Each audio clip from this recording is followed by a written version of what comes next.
தமிழக வெற்றிக் கழக ஆலோசகர் ஜான் ஆரோக்கியசாமி பேசிய ஆடியோ தற்போது வெளியாகி இருக்கிறது. இதனால் புஷி ஆனந்துக்கு நெருக்கடி ஏற்பட்டிருக்கக்கூடிய அண்மை தகவலை பார்த்துக் கொண்டிருக்கிறோம். புஷி ஆனந்த் செயல்பாட்டால கட்சி முடங்கி இருக்கிறது என தமிழக வெற்றி கழகத்தின் வியூக வகுப்பாளர் ஜான் ஆரோக்கியசாமி பேசியதாக வெளியான ஆடியோ புயலை கிளப்பி இருக்கக்கூடிய நிலையில் புதிதாக நியமிக்கப்பட உள்ள மாவட்ட செயலாளர்களுடன் புஷி ஆனந்த் தன்னிலை விளக்கம் கொடுக்க இருப்பதாக தகவல் வெளியாகி இருக்கிறது.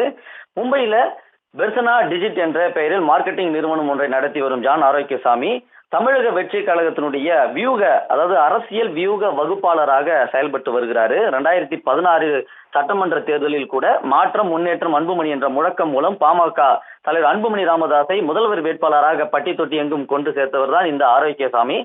விஜயை 2026 சட்டமன்ற தேர்தலில் முதல்வர் வேட்பாளராக மக்களிடம் கட்டமைக்கும் பணியை ஜான் ஆரோக்கியசாமி கையில் எடுத்திருக்கிறாரு. தமிழக வெற்றி கழகத்தின் விஜய் ஆரம்பித்த மாநாட்டில் அனப்பறக்க பேசியது மற்றும் புத்தக வெளியீட்டு விழாவில் பின் எந்தவித அசைவும் இல்லாமல் கட்சி இருக்கிறது, கட்சியே அறிக்கை மூலம் மட்டுமே இயங்குகிற நிலையில் உள்ளது என பலர் விமர்சித்து வரும் சூழல்ல கட்சியினுடைய பொதுச் செயலாளருக்கும் வியூக வகுப்பாளருக்கும் ஏற்கனவே முரண்பாடு ஏற்பட்டதாக கூறப்படுகிறது. இதனுடைய வெளிப்பாடாக கட்சியினுடைய நிர்வாகி ஒருவருடன் வியூக வகுப்பாளர் ஜான் ஆரோக்கியசாமி தனிப்பட்ட முறையில பேசிய ஆடியோ ஒன்று சமீபத்தில் வெளியானது. இது தொடர்பாக சமூக ஊடகங்கள்ல பல்வேறு எதிர்மறையான கருத்துகள் நிலவி வரக்கூடிய சூழல்ல தற்காலிகமாக நியமிக்கப்பட போக இருக்கக்கூடிய மாவட்ட செயலாளர்களாக இருக்கக்கூடியவர்கள் தொய்வடைந்து விடக்கூடாது மற்றும் ரசிகர் மன்ற காலகட்டத்திலிருந்தே நிர்வாகிகளாக இருக்கக்கூடியவர்கள் தொய்வடைந்து கட்சியினுடைய வளர்ச்சி பாதை திசை மாறிவிட சென்றுவிடக் கூடாது என்பதனால